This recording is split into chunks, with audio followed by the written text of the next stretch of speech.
안녕하세요. 10장 2교시 시작을 할게요. 2교시에서는 10.3절과 10.4절을 다루는데 10.3절은 구글이 학습을 해서 그 라이브러리로 인터넷에서 제공하는 그 미디어 파이프라는 라이브러리를 사용하는 걸 공부를 하겠습니다. 이 미디어 파이프는 사람을 대상으로 뭐 검출을 하는데 뭐 꼭 사람 아닌 뭐 오브젝트 같은 것도 하는데 대체적으로 이제 사람 중심으로 하고 있어요. 그래서 그 여기 소개를 한 것처럼 뭐 얼굴을 검출한다든지 또 얼굴에 그물망 즉 메쉬를 검출한다든지 손을 한다든지 그 전신을 검출해서 자세 추정을 한다든지 이런 것을 제공을 하고요. 그 특징은 C++로 개발하고 또 알고리즘의 군데군데에서 그 굉장히 속도를 빠르게 배려를 해서 그 스마트폰 같은 모바일 장치에서도 실시간 실행을 할 수 있게 음, 만들었습니다. 그리고 솔루션이 총 16개인데 뭐 우리가 해보는 건 여기 이제 페이스 디텍션, 그다음 페이스 메쉬, 그 핸드, 포즈를 하고요. 그다음에 그거 말고도 뭐 헤어 세그멘테이션이라든지 사람이 하는 오브젝트 디텍션이라든지 박스 디텍션이라 트래킹이라든지 뭐 이런 여러 가지 기능들을 제공을 하고 있어요. 먼저 얼굴을 검출하는 걸 보면 구글에서 이걸 이제 브레이드 페이스라고 부르는데 그 SSD라는 모델을 써요. 근데 SSD는 우리가 이제 구장에서 물체를 검출할 때 그 한 단계가 있어요. 욜로 시리즈가 있었잖아요. 그래서 욜로가 쭉 발전하는 과정에서 그 하나의 어떤 변종이거든요. 그래서 그 알고리즘을 그 모델을 채택을 해서 얼굴 검출에 맞게 이렇게 개조를 했고요. 뭐 특징을 보면 입력 영상을 계속 그 이 해상도를 줄여서 뭐 16바이, 16, 8바이 8까지 이제 줄인 맵을 만들고 그다음 화소마다 이제 컨볼루션을 적용해서 그 두 개 내지 여섯 개 박스를 이제 예측을 하는데 이제 여러 사람이 있을 때 여러 사람 찾기 위해서 그러고요. 그 우리가 이제 그 물체 검출할 때 마지막 단계에서 그 빛의 비최대 억제 박스들이 굉장히 많이 나왔을 때 그 박스 겹쳐 있는 박스에서 신뢰도 가장 높은 놈을 그냥 취하고 나머지는 다 그 억제시키는 버리는 뭐 이런 연산을 했는데 이 브레이지 페이스에서는 비최대 억제 연산을 적용하는 대신에 그 여러 박스의 가중 평균을 취했다고 이렇게 기술이 돼 있어요. 이렇게 한 이유는 실제 실험을 해보니까 성능이 좋아서 이걸 채택을 한 거고요. 그래서 여기 보는 것처럼 얼굴 박스도 찾아주지만 여기 뭐 눈이라든지 이 귀에 이걸 구슬점이라고 하더라고요. 이거. 어? 그래서 뭐 그것도 찾아주고 코끝, 뭐 입도 찾아주고 그래요. 그래서 총 6개의 랜드마크까지 같이 찾아주는 뭐 그런 기능이 있고요. 그다음에 여기 보면 FPS는 프레임 퍼 세컨, 초당 몇 프레임을 처리할 수 있느냐 이건데 한 200에서 1000프레임을 처리를 하니까 실제로 우리가 한 초당 30프레임이면 굉장히 매끄러운 비디오거든요. 우리 눈에 보일 때. 이거 엄청 빠르다고 볼 수가 있죠. 자, 프로그래밍 실습을 해보면 아주 쉬워요. 미디어 파이프를 여러분 이제 PIP로 인스톨을 여러분 PC에 해야 되고요. 이걸 이제 읽어드리고 임포트를 하고 지금 내가 처리하고자 하는 이미지를 IMG로 읽어드리고 여기 보면 그 요 mp.solution. face detection 이렇게 해요. 그래서 여기 보면 여러 가지 기능이 있는데 페이스 디텍션도 할 수 있고 페이스 메쉬도 할 수 있고 그러잖아요. 그래서 내가 지금 페이스 디텍션을 하니까 그 페이스 디텍션을 호출해서 그 이 프로그램에서는 MP 페이스 디텍션이라는 객체 저장을 했네요. 그런 다음에 그 검출을 했을 때 그 검출한 결과를 해독을 해서 이미지에다 이제 이렇게 오버레이를 시켜줘야 되는데, 그걸 우리가 직접 할 수도 있는데 굉장히 그 또 귀찮은 일이잖아요. 다행히 드로잉 유틸이라는 함수가 있어요. 그래서 이제 그걸 갖다 쓰겠다 해서 그 마이 드로잉이라는 객체를 만들고요. 이 마이 페이스 디텍션 객체에 페이스 디텍션이라는 그 멤버 함수가 있는데 그걸 이제 호출을 해요.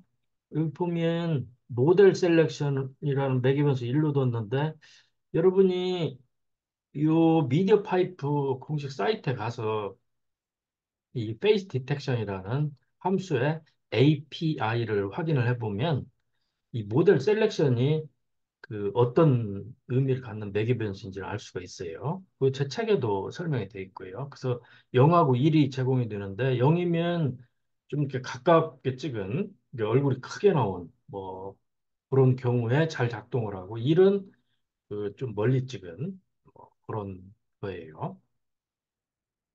그다음 민 디텍션 컨피던스는 그 모델의 얼굴을 검출을 했을 때 그 검출한 박스 각각에 대해서 컨피던스 값까지 출력을 해주는데 컨피던스가 0.5가 넘는 놈만 남겨놓고 나머지는 다 버리라는 그런 뜻이고요. 페이스 디텍션 점 프로세스 이 프로세스가 이제 실제로 그 검출을 하는 그 모델을 작동을 시켜서 이제 검출을 하는 거고요. 이때 이미지를 줘야 되는데 아까 우리가 img라는 변수에 읽어드렸잖아요. 근데 img가 그 BGR 순서로 돼 있으니까 이 미디어 파이프는 그 RGB 순서거든요. 그래서 그 BGR to RGB로 해가지고 RGB 순서로 채널을 바꿔가지고 주면 돼요. 그러면 이 프로세스라는 함수가 그 얼굴을 검출하고 그 검출한 결과 정보를 반환을 하는데 그놈을 이제 RES다 받았어요.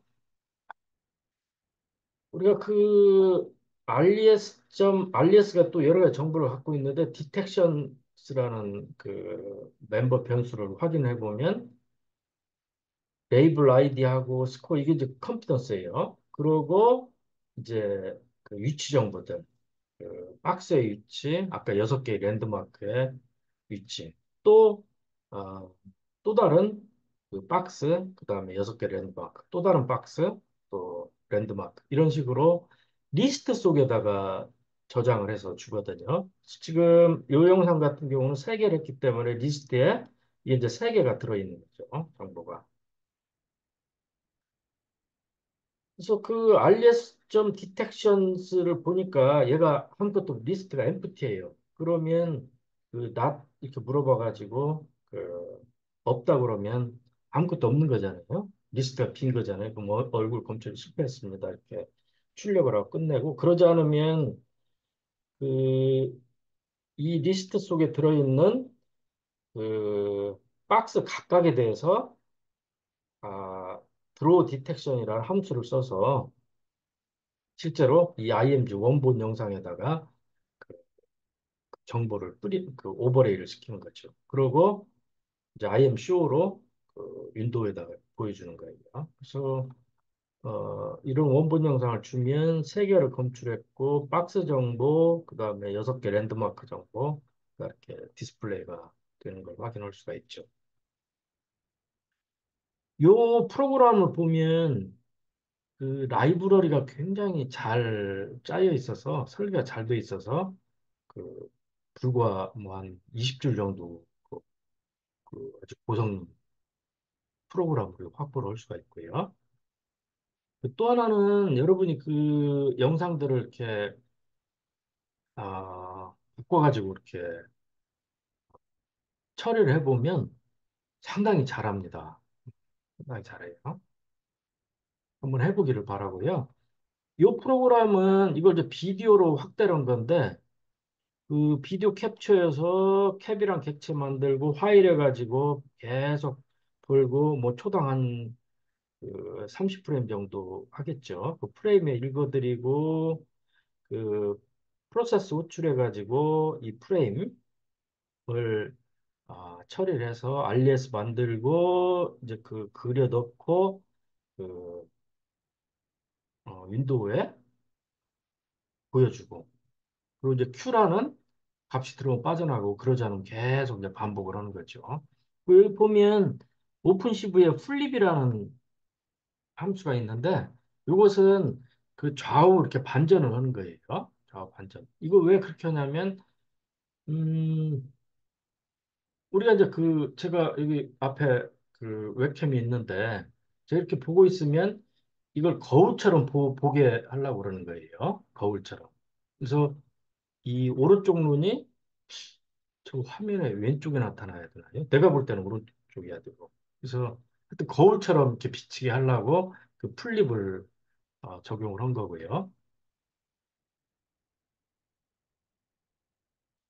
그래서 이렇게 하면 굉장히 스무드하게 초당 30프레임 이상을 처리를 하니까요. 그래서 계속 여러분 이제 그 얼굴 이렇게 움직여 보면 또 멀리도 가고 가깝게도 하고 그러면 그 잘 찾는 것을 확인할 수가 있어요.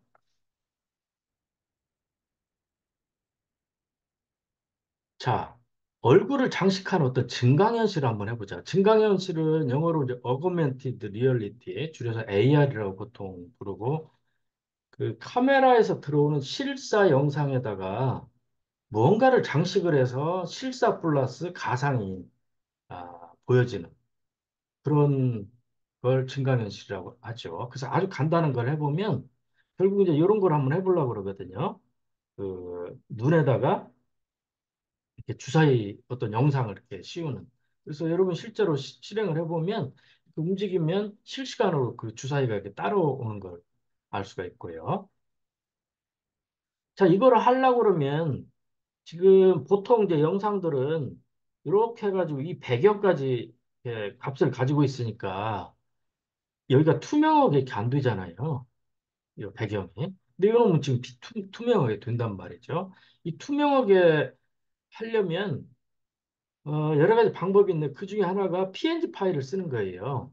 PNG 파일이라고 해서 다 되는 건 아니고 PNG라는 영상 포맷은 그 채널을 3개 가질 수도 있고 4개 가질 수도 있고 그래요.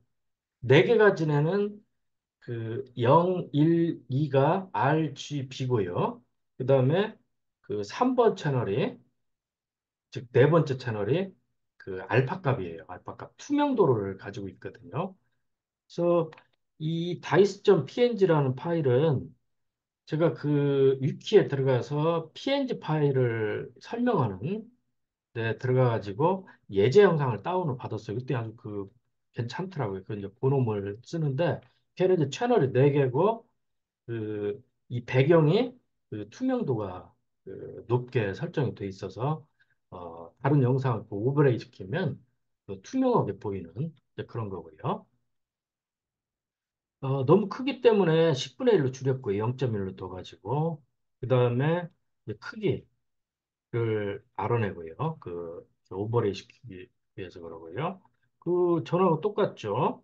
그 페이스 디텍션 하고, 여기 페이스 디텍션이라 함수 호출하고, 이제 비디오를 하고, 요 부분이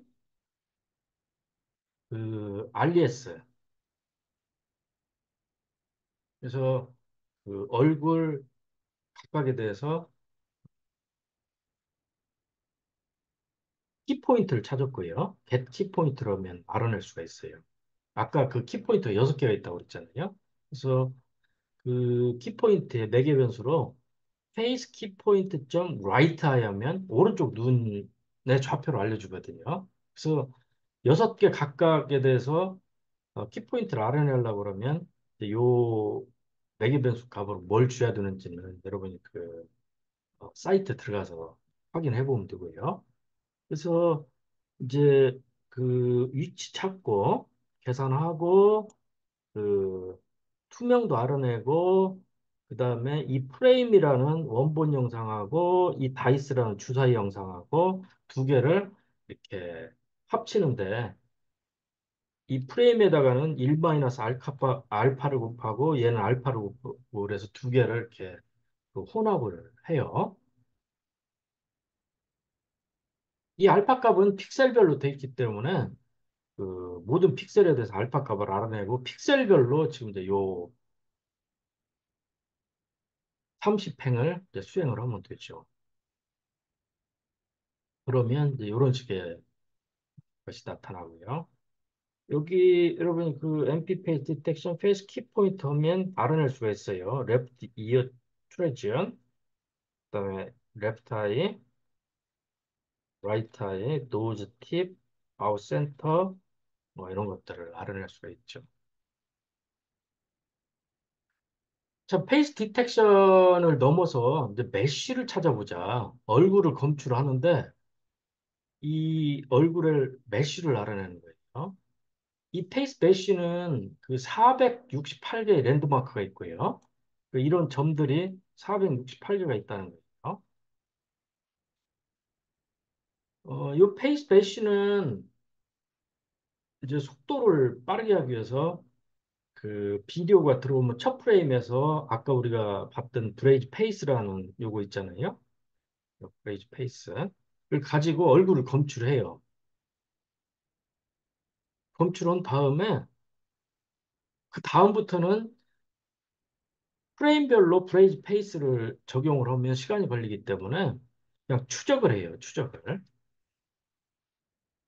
막 추적을 하는데 어느 순간에 그 이 검출한 얼굴이 너무 신뢰도가 낮다. 그러면 내가 추적을 하다가 이 얼굴을 놓친 모양이다. 이렇게 판단을 하고 브레이즈 페이스를 다시 적용을 해서 정확하게 얼굴 위치를 찾고 또 트래킹을 하고 뭐 이런 식의 접근을 하고 있고요. 속도 때문에 그렇죠. 아주 비슷해요. 근데 이때는 솔루션에 아까는 페이스 디텍션이었는데 페이스 메쉬를 해야 되고요. 그 다음에 페이스 메쉬를 호출을 하면 되고 맥스덤 페이스에서 그 두 개까지 검출을 하라는 거고요. 리파인 랜드마크 트루 요건 뭔지 모르겠는데 한번 찾아보세요. 그래서 뭐 민 디텍션 컨피던스, 민 트래킹 컨피던스 이런 네 개 변수들을 주고요. 그 다음에 비디오 캡처 가지고 비디오를 열고 하네요. 그리고 마찬가지로 여기서 이제 프로세스를 호출하면 되고요. RES에 검출한 결과가 들어있고 그 RES 속에 들어있는 정보를 끄집어 내 가지고 이제 그림을 그려주는 거고요. 네. 메쉬를 그려주는 것은 방법이 여러 가지인데 지금 이 프로그램대로 하면 이런 식으로 그 얼굴의 바운더리, 그 다음에 랜드마크들을 이렇게 메쉬로 연결해가지고 그려주고, 그 눈썹, 눈, 입 이런 것들도 그려주고요. 여기 한번 잘 살펴보시면 이해를 할 수가 있어요. 그 다음에 내가 눈만 이렇게 그리고 싶다. 그러면 그, 요 부분만 잘 바꿔치기 하면 돼요. 그래서 책에 보면 이런 식으로 바꿔치기 하면 뭐 이렇게도 그릴 수도 있고, 이렇게도 그릴 수도 있고.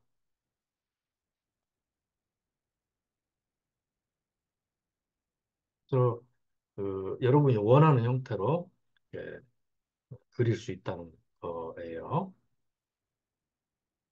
그 다음에 이제 그 손 랜드마크 검출할 수 있는데 그 결과부터 보면 뭐 이런 거예요. 그래서 이것도 이제 비디오에서 하는데 여러분이 손을 이렇게 움직이면 계속 그 따라다니면서 이제 이런 정보를 출력을 해줘요. 브레이즈 팜이라는 솔루션이고요.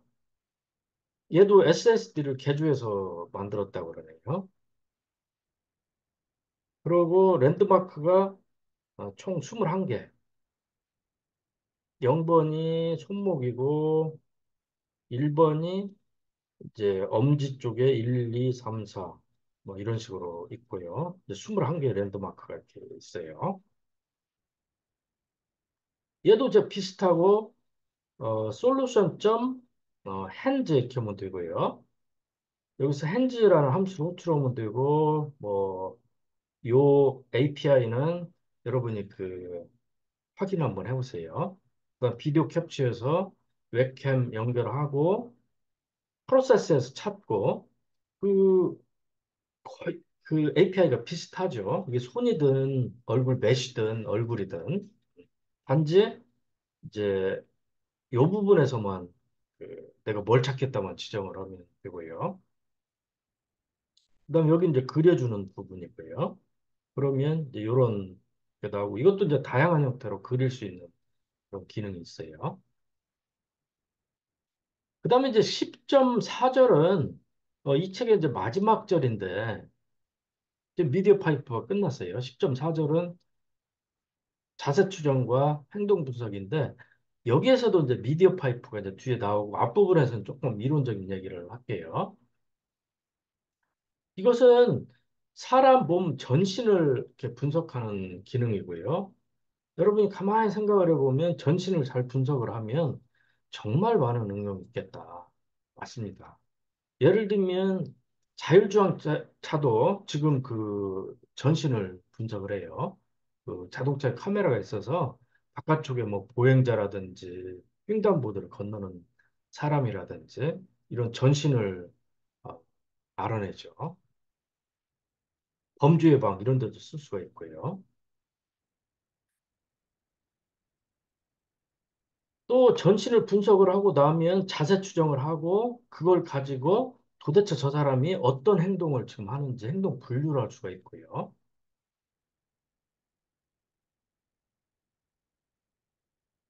이제 자세 추정은 포즈 에스티메이션인데 자세는 영어로 이제 포즈라고 그래요. 포즈 에스티메이션인데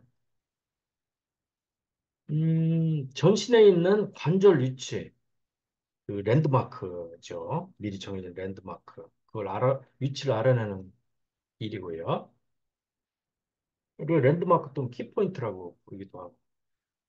뭐 행동 분류하는데 어떤 그 운동 선수 자세 교정하는데 환자의 어떤 재활 또는 낙상 방지 뭐 증강현실이라든지 가상현실 또 애니메이션 게임 제작 이런 데다가 그 응용을 할 수가 있죠. 자, 먼저 인체 모델을 보여드는데 오른쪽은 SMPL이라는 컴퓨터 그래픽스 하는 사람들이 만들어 놓은 거고요. 요것은 3D예요. 3D. 그리고 지금 그 미디어 파이프에 쓰는 것은 그 브레이즈 포즈라는 솔루션이 있는데 거기에서는 33개의 랜드마크로 이제 포즈를 표현을 하고 있고요. 자, 고전 컴퓨터 비전에서는 우리 앞에서 뭐 호그, 히스토그라무 그레디언트라는 호그 특징이 있었는데 뭐 이런 걸 써가지고 했고 또 뭐 파트 모델에서 하고 그랬잖아요. 뭐 구장에서 간략하게 소개를 했는데 이런 고전적인 방법은 성능에 한계가 있죠. 그래서 뭐 배경을 그냥 완전히 뒤에다 천을 이렇게 해놓고 한다든지 뭐 이런 정도로 실험을 하고 그랬어요. 근데 이제 딥러닝에서는 완전히 그냥 자연 영상 이런 데서 할 수 있을 정도로 발전했고요. 자세 추정을 하는 것은 크게 보면 좌표 희귀하고 열지도 희귀하고 두 가지 방법이 있는데 영상에 나타나는 이 각각의 그 랜드마크의 좌표, XY죠. XY. 그것을 그 알아내는 그런 문제예요. 얘는 지금 이 모델은 33개의 랜드마크가 있으니까 랜드마크마다 XY 두 개의 그 값이 필요하니까 총 66개의 값을 이렇게 출력을 해야죠, 모델이. 그래서 그런 식으로 좌표를 알아내는, 즉 좌표 회귀, 코디네이트 리그레션을 하는 방법이 있고 또 하나는 그 실수 값으로 좌표를 주는 게 아니라 어떤 이런 맵이 있어가지고 예를 들면 랜드마크가 여기에 위치하면 이 위치만 1로 두고 나머지는 전부 0으로 두는 그다음 랜드마크가 K개라고 그러면 랜드마크마다 맵이 있어가지고 그 뎁스가 K인 그런 맵을 그 출력을 하게. 모델을 학습을 하는 방식이죠. 근데 실제로 한 점만 1로 두고 나머지 점들은 다 0으로 두면 이게 모델이 예측이 너무 힘들거든요. 그래서 실제로는 요런 가우시안. 그래서 이게 정확한 랜드마크 위치고요. 그 주위에도 좀 점점 값이 작아지는 그런 값을 줘가지고 이렇게 뾰족하게 그 위치를 지정하는 이제 그런 방식을 보통 써요. 얼마나 뾰족하게 할지는 그 가우시안의 그 시그마 있잖아요. 그래서 시그마를 작게 하면 이게 훨씬 뾰족해지고 크게 하면 좀 펑퍼짐하게 해지고 그래서 적절하게 이제 설정해서 쓰고 지금 제가 2차원으로 그렸는데 얘는 이제 그 3차원 지금 이렇게 종 모양의 그 분포를 2차원 맵에다 이렇게 표시를 해주는 거죠. 그래서 이런 뎁스가 K인 이런 그 맵을 만들어 놓고 그라운드 트루스를 보고요. 그래서 이 모델이 이걸 맞히게 학습을 하는 거죠. 그래서 그런 방법을 히트맵 리그레션, 우리말로 열지도 회귀 이렇게 불러요. 그래서 그 두 가지 방식이 있다는 거예요. 예를 들면 디포즈라는 모델은 이게 이제 논문에서 발표한 그 모델인데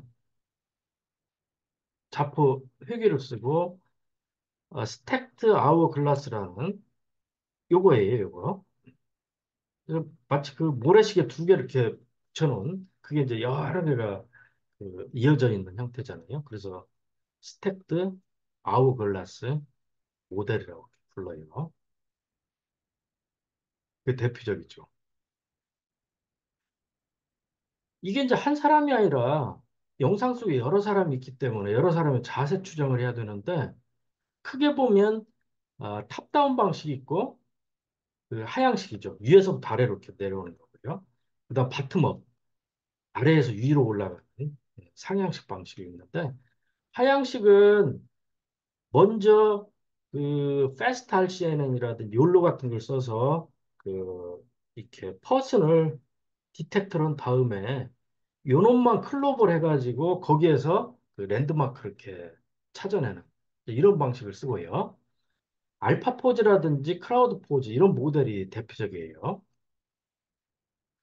상향식 방식은 일단 이 전체 영상에서 그냥 그 랜드마크를 다 검출을 해요. 랜드마크를. 그런 다음에 그 랜드마크의 위치 관계라든지 이런 것을 이렇게 조합을 해가지고, 아, 여기서 여기까지가 하나의 사람이다. 그리고 여기는 머리 부분이고, 여기는 뭐 몸통 부분이고, 다리 부분이다. 이런 식으로 그 랜드마크를 이렇게 조합을 하면서 사람 모양을 알아내는 그런 방식이 상향식 방식이고, 오픈 포즈가 대표적인 여기에 속하는 모델입니다. 여러분이 관심 있으면 이런 논문을 다운받아서 한번 읽어봐 좋아요. 자, 비디오에서 자세 추정하는 것은 한 가지 방법은 그 프레임별로 뭐 오픈 포즈든지 알파 포즈든지 이런 것을 이렇게 독립적으로 적용을 하는 거죠. 근데 실제로 어떤 프레임에서 뭐 오류가 조금씩 섞여 있지 않겠어요? 뭐 키프레임 위치가 좀 달라진다든지 실제로 5명이 들어있는데 뭐 4명만 검출하고 한 명이 폴스 네거티브가 돼서 이제 못 찾는다든지 근데 이제 그 다음 프레임에서는 또 5명을 제대로 찾고 이런 식으로 그 프레임별로 뭐랄까 그 뭐 오차라든지 이런 것들이 달라가지고 이제 심하게 이제 흔들리는 그런 현상 같은 게 나고 그래서 그 프레임 간에 서로 정보를 주고받는 이런 방식이 좋은 방식이죠. 거기다가 현재 프레임에서 어느 부분이 가려가지고 그 사람 동작에 따라서 뭐 가령 뭐 이런 팔꿈치라든지 이런 랜드마크가 안 보였다가 그 다음 프레임에서는 서서히 보여가지고 몇 프레임 지나면 잘 보인다든지 이러지 않겠어요? 그래서 이런 경우를 그 매끄럽게 잘 찾으려고 그러면 추적을 하려고 그러면 그 이어진 그 프레임들을 같이 고려하는 그런 방식이 필요하죠. 그래서 이제 이후 프레임을 같이 고려하는 접근 방식은 또 여러 가지가 종류가 있는데 우리가 앞에서 공부한 옵티컬 블록, 광유를 사용하는 방법도 있고요. 그래서 뭐 여러 가지 방법들이 제한이 돼 있고요. 또는 그 순환신경망, 리커런트 뉴럴 네트워크. 리커런트 뉴럴 네트워크는 자연어 처리를 위해서 개발이 된 모델인데 자연어는 문장을 처리하고 문장은 단어들이 나타나는 순서가 있잖아요. 그래서 그 시간 순서가 있는 데이터를 처리하는 데 적합한 그런 모델이거든요. 근데 비디오도 딱 그 시간 정보가 있는 순서가 있는 데이터이기 때문에 순환신경망을 요 비디오에 적용을 할 수가 있죠. 그래서 이제 순환신경망 중에 LSTM이라는 보통 많이 쓰거든요. 그래서 뭐 이런 걸 쓰는 이제 그런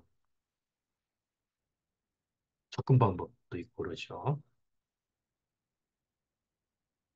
그 다음에 이제 그 자세 추정을 하면 자세 추정은 그 랜드마크 위치를 알아내는 거라고 그랬죠. 그러면 이 포즈를 이제 트래킹을 해야죠. 그 다음 프레임에 이렇게 그 연결해가지고 어떤 랜드마크가 그 다음 프레임에서 어떤 랜드마크하고 이렇게 그 해당이 된다는 것을 표시를 해야 되는데 그런 이제 트래킹을 하는 그런 문제도 있어요. 추정보다 추적이 더 어렵죠. 그래서 여기도 이제 여러 가지 모델들이 논문으로 발표가 돼 있다는 거고요. 또 데이터셋도 공개된 게 있고 그래요.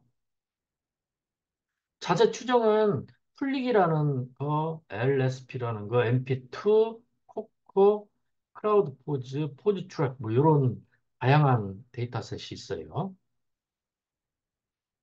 그 다음에 이제 자세를 추정을 하려고 그러면 그 랜드마크 위치를 이렇게 알아내면 얘가 얼마나 정확하게 알아냈는지 또 성능 척도, 매트릭이 또 얘도 필요하잖아요. 우리가 앞에서 디텍션, 세그멘테이션, 트래킹 이런 데서도 그 매트릭이 필요했듯이.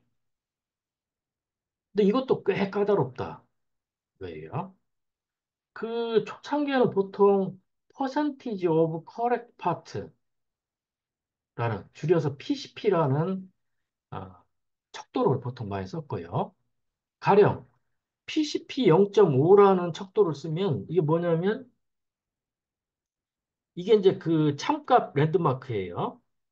모델이 이제 여기 랜드마크를 알아내야 되는데 실제로 예측은 여기를 했다. 그러면 얘가 한 요만큼 떨어져 있잖아요. 그러면 이걸 맞힌 걸로 할 건지 틀린 걸로 할 건지 또 기준이 필요하다는 거죠. 그래서 PCP 0. 앳사인 0.5는 이 두 개의 참값 랜드마크가 있죠, 여기. 그러면 여기를 잇는 어떤 파트가 있을 거 아니에요. 예를 들면 이게 이제 손목 끝하고 여기 이제 그 팔꿈치를 잇는 파트라고 그러면 부품이라고 그러면 이 부품의 길이가 있을 거 아니에요. 그 부품 길이 두 개를 잇는 그거의 50%, 즉 0.5만큼 그 이 반지름이 그렇게 되게 이렇게 그 원을 그리고 랜드마크가 이 원 속에 들어있으면 그냥 맞힌 걸로 하는 거예요. 그리고 그 이 또 다른 랜드마크도 이쪽에 원이 있어가지고 예를 들면 한 여기쯤 찾았다 그러면 얘도 이 원 속에 들어있으니까 이 랜드마크도 맞힌 거고 이 랜드마크도 맞힌 거고 즉 이 구성품을 파트를 찾았다 제대로 커렉터게 이렇게 그냥 판단을 하는 그런 매트릭이에요. 그래서 보통 이제 PCP at 0.5를 많이 썼고요. 자, 그러면 왜 꼭 0.5냐? 조금 그 엄격하게 해가지고 0.1. 그럼 이제 그 작겠죠. 또는 조금 완화해가지고 0.2. 해서 그 원의 반지름 바꾸면서 0.1, 0.2, 0.3, 0.5, 0.6, 0.7 해가지고 그 이렇게 그래프를 그리면 이제 PCP 곡선이 나오고 그다음에 뭐 아래쪽 그 면적을 구한다든지 AUC죠. Area Under Curve. 이런 식으로 이제 성능을 측정을 하고 있어요. 근데 문제는 이 팔꿈치가 그 카메라 이쪽에서 비치면 그 이게 길게 나타나는데 카메라가 어떤 각도에서 비치면 정말 얘가 그 짧게 나타날 거 아니에요. 짧게 나타날 거 아니에요. 그러면 그 실제로 이 반지름이 너무 작아가지고 조금만 그 랜드마크가 어긋나게 예측이 되면 그냥 다 틀려버리는 거죠. 그래서 그 구성품이 영상에 우연하게 짧게 나타나는 어떤 부품인가는 짧게 나타날 수밖에 없어요. 뭐 굉장히 많은 그 부품이 몸을 구성을 하고 있으니까 어떤 카메라 각도에서 찍으면 그러면 좀 억울하죠. 그 너무 큰 벌점을 주는 경향이 있어서 지금은 잘 안 쓴다. 대신에 그 뭐 PCKH 여기 헤드 약자인데 머리 구성품 길이의 0.5 자기 자신의 길이가 아니라 이제 머리 구성품 머리는 보통 그 거의 전체적으로 나타나니까요. 또는 그 몸통 직경에 0.2 내 있으면 그 맞다고 이렇게 판정을 하는 이제 그런 매트릭을 지금 이제 보통 많이 쓰고요. 또는 AP나 MAP, 검출에 우리가 썼던 디텍션에 썼던 뭐 그런 것들을 사용을 하는데 그러면 IOU라는 게 있는데 IOU가 이게 박스가 아닌데 어떻게 IOU를 구하냐? 그러면 이 OKS라는 걸 IOU 대신에 써요. 그리고 여러분이 이 OKS가 뭔지를 알고 싶으면 이제 여기를 한번 참조를 해보시면 돼요. 그래서 그게 다양한 어떤 그 성능 척도가 있다는 거를 말씀을 드렸어요. 자, 그러면 아까 그 미디어 파이프가 그 전신에 그 랜드마크를 찾아주는 아까 33개였던가요? 뭐 그런 브레이즈 포즈라는 솔루션도 있다고 그랬는데 33개 맞네요. 코코는 17개라고 그러는데 훨씬 많아가지고 훨씬 디테일하게 찾아준다는 거고요. 그래서 브레이즈 포즈를 쓰면 좋겠다 하는데 이 브레이즈 포즈도 구글 개발팀이 굉장히 그 심혈을 기울여 만들었는데 일단 그 XY 2차원 정보뿐만 아니라 3차원 좌표도 정확하지는 않지만 얼추 이렇게 잡아내고요. 그 다음에 보통 어떤 모델들이 아까 보면 좌표 회계를 쓰는 모델이 있고 열 지도 회계를 쓰는 모델이 있는데 이 브레이즈 포즈는 두 개를 다 썼다고 그래요. 좌표 회계와 열 지도 회계를 둘 다 사용해서 성능을 향상했다는 거고요.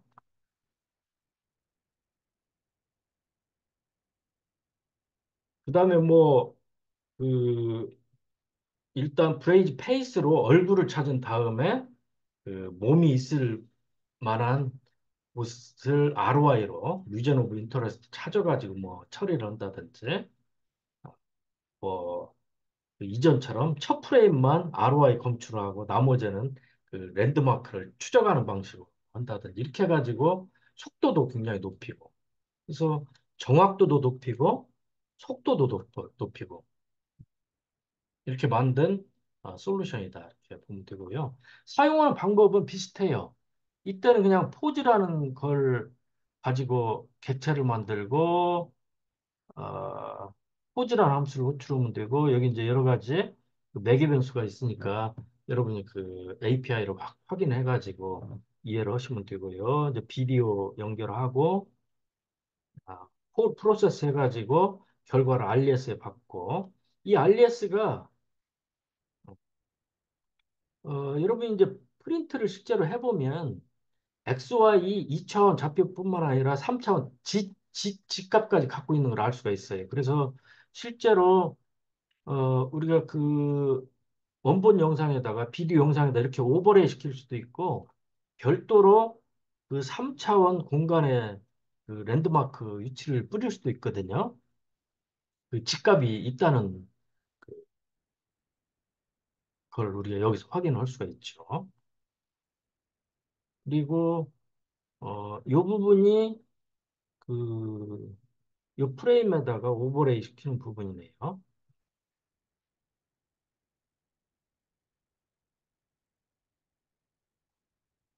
여러분 실제로 실험을 해보면 상당히 잘해요. 그래서 가까이 멀리 이렇게 왔다 갔다 하면 그 거리에 상관없이 잘 찾기도 하고요.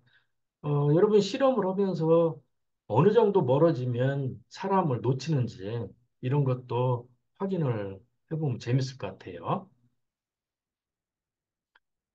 그 다음에 이제 행동 분류인데 랜드마크 찾는 게 포즈 에스티메이션, 즉 자세 추정이라고 그러면 그 랜드마크 정보를 이용을 해서 이 사람이 도대체 무슨 행동을 하고 있는지, 뛰고 있는지, 걷고 있는지, 아니면 어떤 볼을 차고 있는지, 아니면 점프를 하고 있는지, 구르고 있는지, 이제 그 이런 행동을 분류하는 그 다음 단계가 있죠.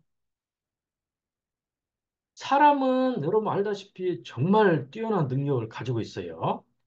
행동을 정확히 인식을 할 뿐만 아니라 상대가 그 어떤 의도를 가지고 있는지, 나한테 좀 적대적인 의도가 있는지, 아니면 좀 친숙한 의도를 가지고 있는지, 아니면 나한테 뭔가를 고백을 하려고 지금 뜸을 들이고 있는지, 이런 상대 의도까지 아주 추론을 잘하죠.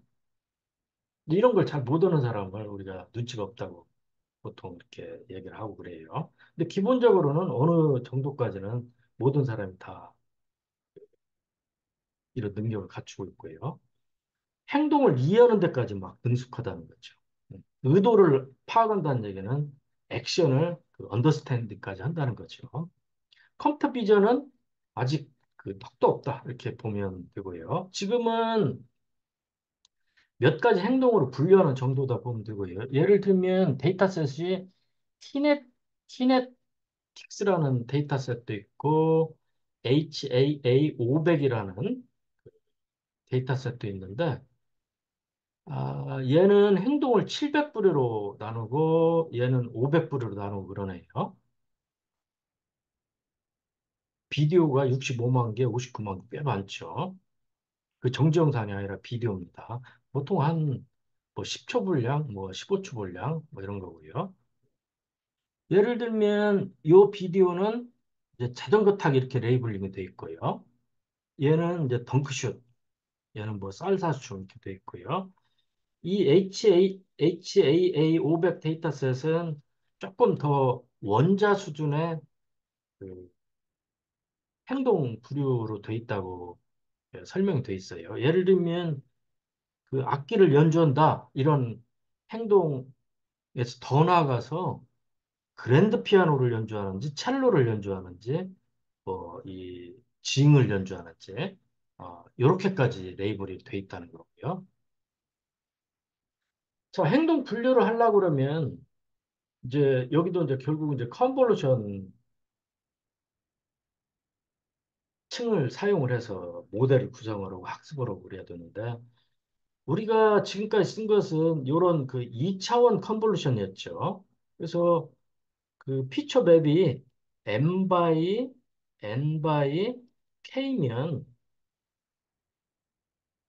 필터를 3 바이 3 바이 k 즉 이 뎁스를 이 피처 맵하고 맞춰가지고 필터를 만들어서 필터가 그 N 쪽으로, M 쪽으로, 수평 방향으로, 수직 방향으로만 움직이지, 뎁스 방향으로 움직이진 않잖아요. 그래서 우리가 2D 컨볼루션 이렇게 얘기를 하고, 실제로 우리가 텐서플로우에서 코딩할 때도 add, conv, 2D 이렇게 해가지고 층을 쌓았잖아요.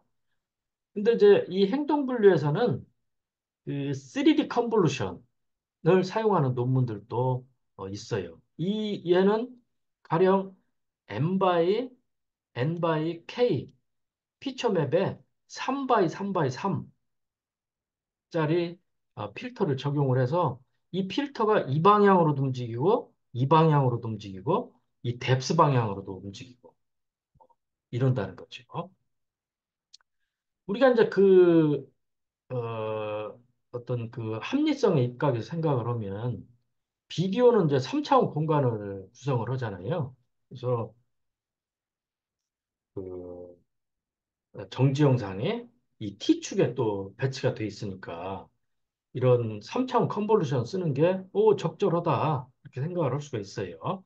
그래서 근데 실제로는 그 2차원 컨볼루션을 쓰는 논문이 훨씬 많고요. 그 3차원 컨볼루션을 쓴다고 그래서 똑부러지게 이렇게 성능께서 좀 좋고 그러지 않기 때문에 그러는 거죠.